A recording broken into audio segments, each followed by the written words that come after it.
அப்புறம் இன்னொன்று, இந்த படத்தை குழந்தைகளோட பாருங்க, குடும்பத்தோட பாருங்கிறாங்க. சூர்யா வந்து ஃபாரின்ல போய் பிராத்தல் ஹவுஸ்ல பெண்களோட என்ஜாய் பண்றதும், காண்டம்ஸ் எடுத்துட்டு வர்றதும், அதை பெத்த தாய் பார்க்குற இந்த காட்சியை வந்து குழந்தைகளோட பார்க்க முடியுமா? 10 வயசு 12 வயசு குழந்தைங்க இருக்கு, 7 வயசு 8 வயசு.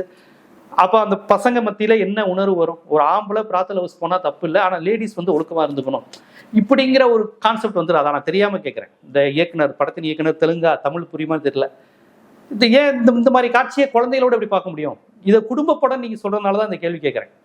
40 வயசு ஆளும் பொம்பளையோட என்ஜாய் பண்ணலாம், 70 வயசு கிழவனும் பொம்பளையோட போய் என்ஜாய் பண்ணலாம். கல்யாணம் ஆனாலும் ஆகலைனாலும் பிராத்தல் ஹவுஸுக்கு போகலாம். ஆனா பெண்கள் மட்டும் அந்த வீட்டில் ஒழுக்கமா இருக்கணும்னு காமிக்கிறீங்களே. இப்ப இதை பார்க்குற 13 12 வயசு பையன் என்ன பண்ணுவான், பொண்ணு என்ன பண்ணும் அப்படிங்கிற கேள்வி நமக்கு வருது. இது எப்படி குழந்தைகளுக்கான படமா இருக்கும் அப்படிங்கிறது என்னுடைய கேள்வியா இருக்கு. இந்த மாதிரி படமே எடுக்க வேணாம்னு சொல்ல, குழந்தைங்க எப்படி இந்த மாதிரி படங்களை பார்க்க முடியும்?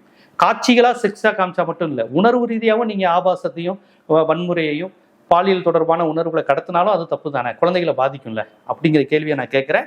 பாருங்க, இது ஏற்கனவே வந்த திரைப்படம் தான். நிறைய திரைப்படங்கள் சூரியவம்சம், பூயவனுக்காக, பிரியமுடன், வாரிசு இப்படின்னு நிறைய மிக்ஸ் பண்ண படங்கள் தான் பார்த்துருப்பீங்க. அந்த படங்களுடைய மிக்சிங் கலவையாக தான் இந்த படம் வந்திருக்கு. என்னுடைய கருத்தை சொல்லிட்டேன். நீங்க பாருங்க, படத்தை நான் சொன்னதெல்லாம் உண்மையா இல்லையான்னு நீங்க பார்த்துட்டு சொல்லுங்க. பார்த்துருந்தீங்கன்னா உங்க அனுபவங்களை உங்களுடைய பின்னோட்டத்தில் சொல்லுங்க. நன்றி.